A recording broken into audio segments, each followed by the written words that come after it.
Brang campu kang samyama kali lir tadet wileting godhong Dahyagung manguncang niti ladin nyong adali wuwus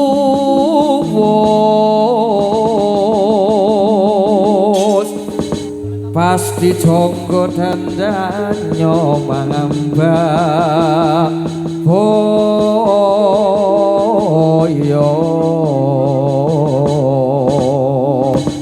pasti jonggo dandanyo mangambak boyo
Bismillahirrahmanirrahim. Assalamualaikum warahmatullahi wabarakatuh. Salam swastiastu, namo buddhaya. Salam kebajikan, salam sejahtera bagi kita semua. Sugeng dalu para pamirsa budaya, sugeng pepanggihan kalian kula sarencang prikanca keluarga ageng seni joget campur sari Saloka budaya ingkang mijil saking Ladan Dayu Jeruk Selo Boyolali ingkang dipun pangarsani panjenenganipun Raka Mas Sunardi. Wonten kadhangan dalu menika Saloka budaya nderek mangayu bagya wonten satunggaling adicara wali matul ures panjenenganipun Bagus Sumarji Dauk kalian Roro Ayu Fitri. Mugi-mugi dados keluarga ingkang sakinah mawaddah warahmah amin. Allahumma amin. Saloka budaya wonten kadhangan dalu menika dipun sengguyung kalian APS Pro Audio. Ugi wonten prikanca Wangsa Litik. Ugi boten katalupen kula matur sembah nuwun saking keluarga ageng seniman seniwati Saloka musik. Ugi boten katalupen selamat datang selamat malam YouTuber dari sahabat seni Boyolali, dari Soleh Channel Magelang, JMP Bayu Aji, wonten Dwi STY, CP Channel Trend, Nur Soleh ID, KDPM Channel, Telo Moyo Studio.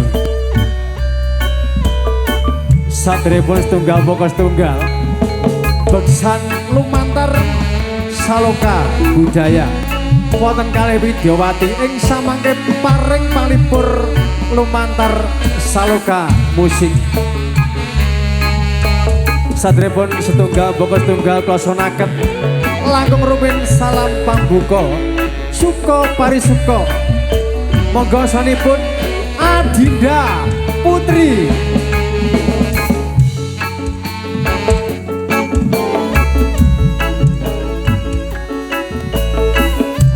Swarwati kang nomor kali ingkang mijil saking Ladan Solo 3 Nuninje Swarwati Dek Yu Putri Kulatri Jombang paring palipur suka parisuka lumantar Saloka budaya. Sugeng dalu sugeng ngamirsani kiprahipun prikanca Saloka budaya. Nuwun kala nuwun sumangga nuwun.